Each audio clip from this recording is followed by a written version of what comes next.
talent, love.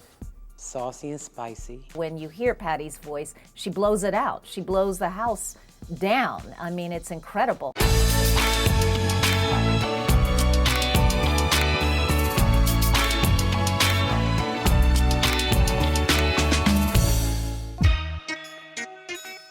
Well, as a child, I was very shy. I would sing in the bedroom with a broom, pretending the broom was a microphone. And I would throw down. I mean, I was awesome by myself. It usually was a cat or a dog in the room with me, and he would give me the bark of approval, and the cat would say, meow, like I was cool like that. And I would just sing in the mirror with the broom and realize that I could do this if one day I had the chance. So I started practicing as a child to become a singer. The first time I sang with my choir rehearsals, my choir director would not let me sing with the background. I had to go in front. I said, but I don't want to. She said, but you have to. She said, God has blessed you with something that's so special, you can't hide it with the chorus. You have to go out as a solo performer. I said, Miss Chapman, I can't. Honey, she made me one Sunday. And I got a standing ovation. I said, okay, that's cool. I like this. It was a car dealership in Philadelphia. Decided to give me the name Patti LaBelle. It means the beautiful. And he didn't see beauty in me when he met me. He was a lying man. He lied a lot. And when we came in to audition for him, he had a record label. His name was Harold B. Robinson. And he had a recording studio in his basement of the car dealership. And when he saw me, he said, oh no, she's too black. She's too ugly. She can't do anything. And my manager said, but we brought them here so that you could hear them. So he said, sing You Never Walk Alone. I sang, and that man almost fell on his knees. He said, oh my God, she's ugly, but she can sing. So I knew that we had to start somewhere, and I couldn't walk away because we had nobody interested but him after he heard my voice. That's how it started.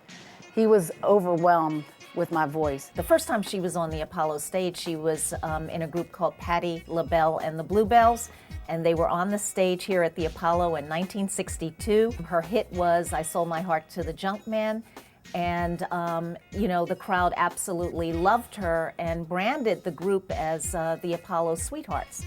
And so that name followed them for some years. And then, as you know, Cindy Birdsong was with me when we started LaBelle.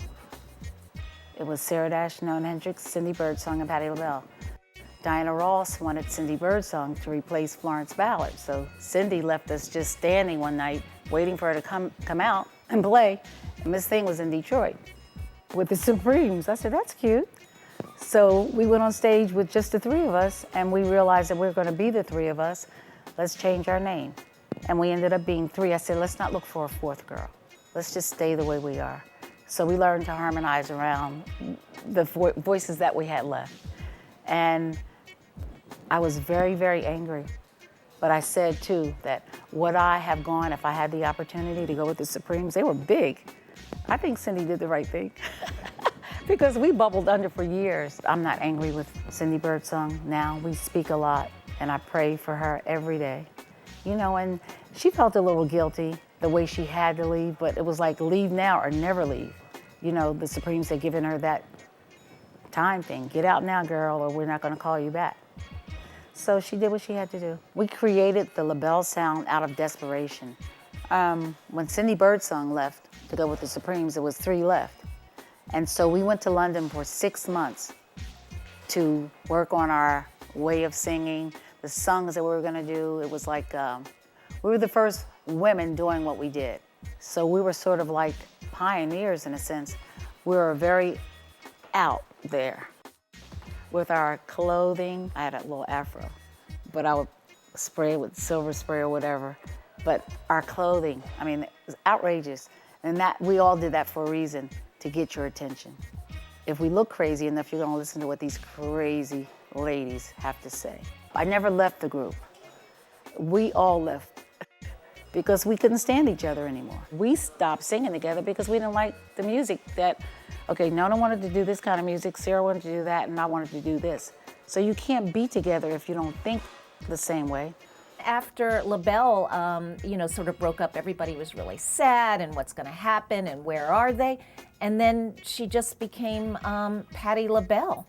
Honey, when I realized that we were separated, that we were like apart for good, and that I had to, if I wanted to sing, go out as a solo performer, because there was no two ladies that I knew as good as Sarah or Nona, so why would I get in another group?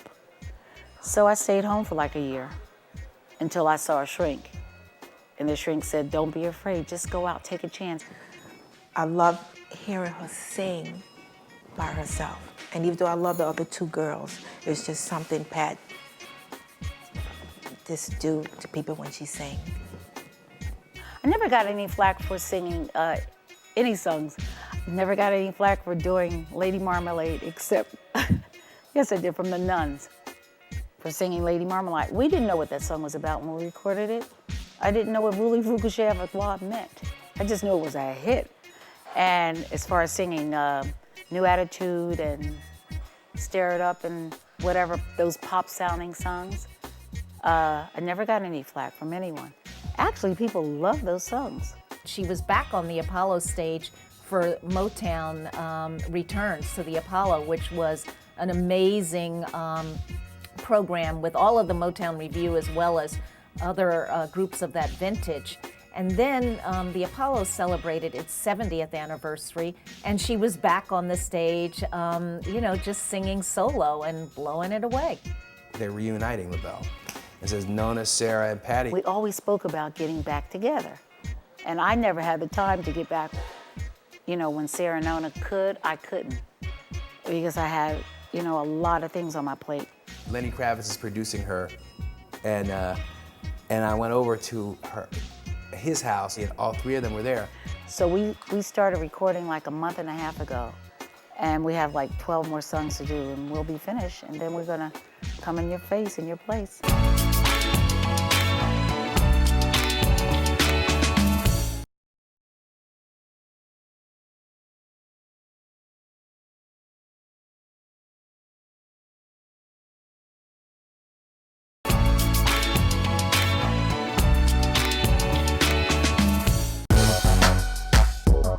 We're thrilled, and particularly me, to honor perhaps the most electrifying, most soul-stirring female performer that R&B music has ever known, Miss Patti LaBelle.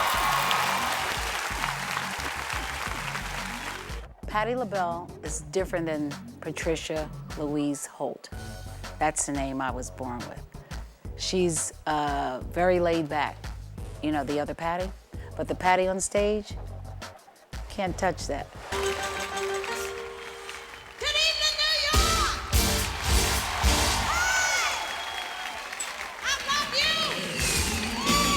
I just do things on stage. I take chances. When I can't sing, like if I'm a horse, I'll find something else to do, like roll on the floor or kick my shoes off or something. I'm gonna give you a show any way I can. Or I have crazy people come up on stage. Not crazy people, anxious fans. I call them friends first, but they're fans.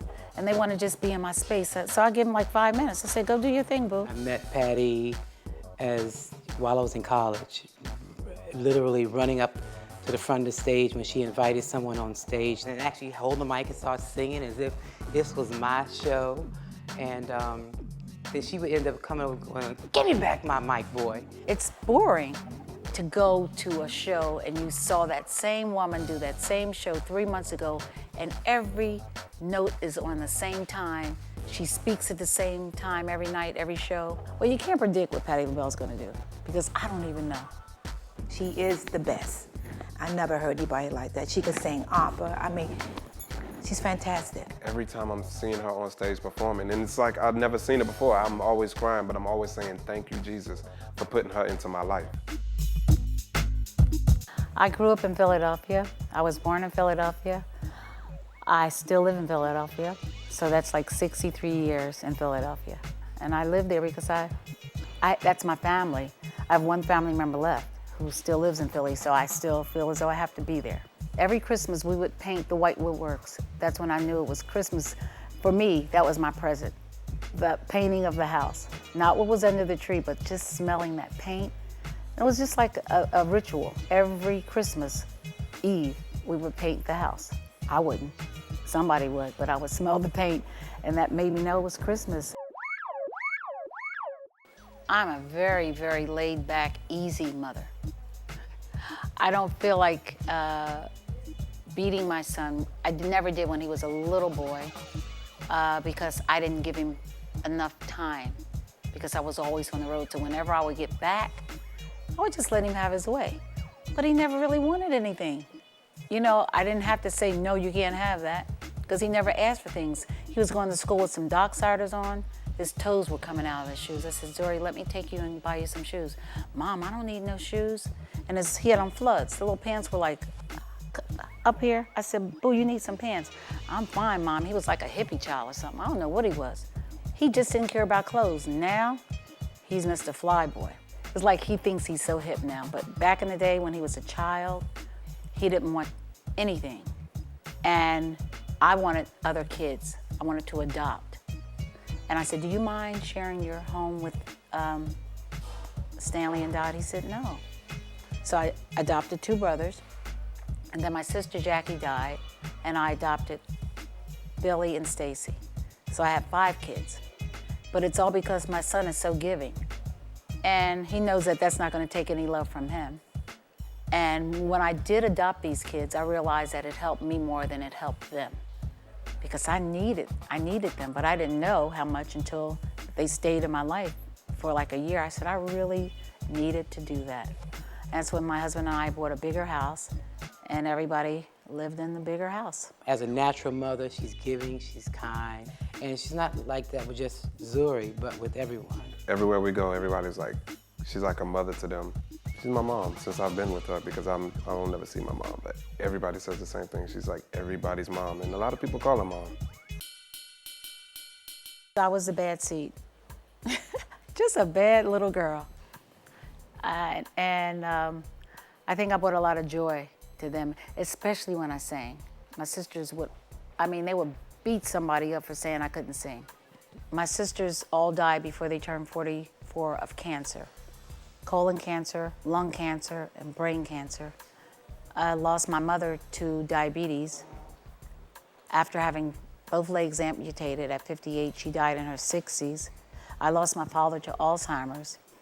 Like to lose that many people in your life and not to have anybody around you that you could speak to, like I think that's why she grabs hold to everybody so tight when she meets them. What I realized after losing them, of course you're gonna cry, but you realize you can't cry forever. You have to keep on keeping on, because they would want me to succeed in life, not to be sad every day and, you know, whoa, it's me, my sisters died.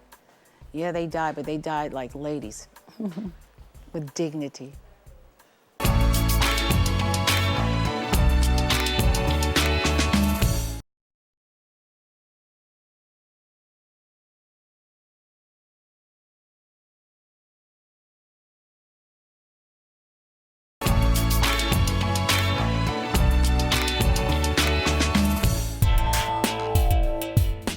I started to branch out at the age of 50 when it came to writing my book, Don't Block the Blessing, because I've been asked to write it like 3 years before I wrote it, because I didn't think I had a book in me. And when I started thinking about the way I grew up, the things that I had hidden from everybody for 50 years, and there's so many things that I've been holding in, it was eating me up, I said, I better let go and let God. So my friend Laura Randolph and I got together and wrote this book. And I talked about things in my life, things that had really bothered me. And it was a cleansing, very, very cleansing. You see Patti, you know, as a spokesperson for medical diabetes. You see Patti cooking. She has a cookbook. I love to cook. So I wrote two cookbooks, and then Don't Block the Blessing, and Patti's Pearls. The cookbook, the first one I wrote, was the one that could put you in the hospital. Everything like 12-egg potato salad, 7 cheese macaroni, I mean awesome, fried chicken, everything that I can't eat now, but at the time I could. And then I found out I was diabetic, so then I had to stop cooking that stuff for myself. I still cook it for everybody else, but then I had to come up with some diabetic recipes so that I could save my life. I am very happy to be a spokesperson for everything. When people come to me with everything, I say yes. Alzheimer's, homeless shelters, adopting children, cancer with, oh gosh, a little bit of everything. Because there's 24 hours in a day. You can take 1 hour out of a day and do something for somebody. Patti LaBelle is probably the most giving person I've ever met before, and the kindest lady that I've ever met before. She's an offering person. Like everything that she does it like out of her heart. Whatever they bring to the table and ask her to do, she does it. Patti cares a lot about people because it comes from her heart. Came to know of her work supporting the LGBT community through my work at GLAAD. The Excellence in Media Award, which Patti LaBelle received this year at our New York Media Awards, is one of our highest honors. It's given to an individual who is straight, who does not have to support gay and lesbian rights, but who stands up for justice, who stands up for equality. And Patti LaBelle has been a tireless advocate, speaking out numerous times. You know, she once said, when I see a gay person denied, I fight. I fight like I fight for my children. When Jennifer Hudson presented Patti LaBelle the award, it was a really amazing moment that capped off a wonderful night. So I didn't know what to expect. And I said that I hope she's for real, because if she's not, I'm gonna let her have it. And then I'm gonna talk to her and help her out, because I've been around for a while.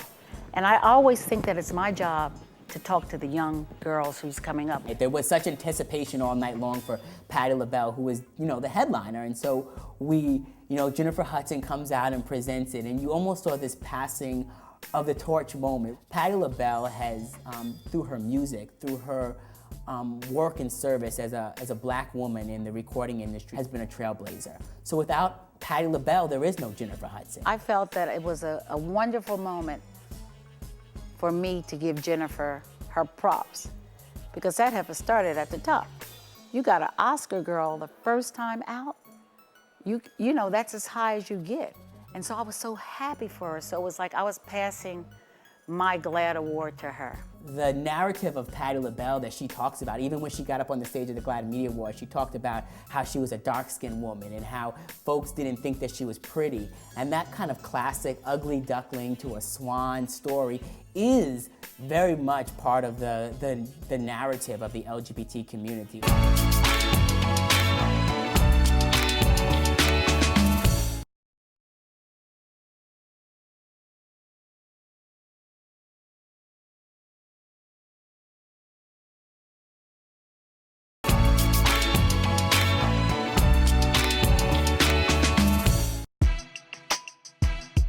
As much as we've gone through, the state of America, of Black America, is still pitiful. It's pitiful. I see it every day. And then when they find out I'm Patti LaBelle, that hurts me more. When they say, oh, if I knew it was you, I would have treated you better. That's when you just messed up. You better treat me like a real person first. That Patti LaBelle will mean nothing to me. We're still praying that we can live a better way, that we can be respected every day without having to show what we do. I don't just sing. At Oprah's beautiful home, the Legends Ball, it was something that nobody can describe. All the ladies who were there, all the legends and all the youngins, we would see each other now and we'll say, do you realize what we were into that day? How beautiful. They said, no, Patti, we can't even talk about it. It's like when people ask me, what was it? I can't tell you what the Legends Ball was. It was just a beautiful experience. And Oprah made us all feel like queens. And the youngins, I mean, Janet and Mariah, they were taking care of me like I was their mother. Oprah gave this wonderful thing for them to see all of us ladies who are still here that they can learn from. Not look up to. You don't ever have to look up to me, but you can learn a lot from me. Like her being the person who she is, she had to build that herself. Like, I don't consider myself working with a celebrity. I consider myself, to me, an icon. Patti's legacy is the ability to transcend time. You know, she has that amazing voice. She's been able to stay current and to reinvent herself, and she's still relevant, and people love her and can't get enough of her. Patti's embarking upon some things now that whenever God decides he's ready for her to come on home, leave a big mark here. You know, she's got her star on the Walk of Fame. I think her legacy will be the tremendous catalog of music that she's been able to produce and the hearts and minds that she's been able to change through the language and love that she's exhibited across race, age, sexual orientation, just around the world. I would like for my legacy to be that I really started believing in myself at the age of 50. But after 50, I was taking no prisoners and I was kicking all butt.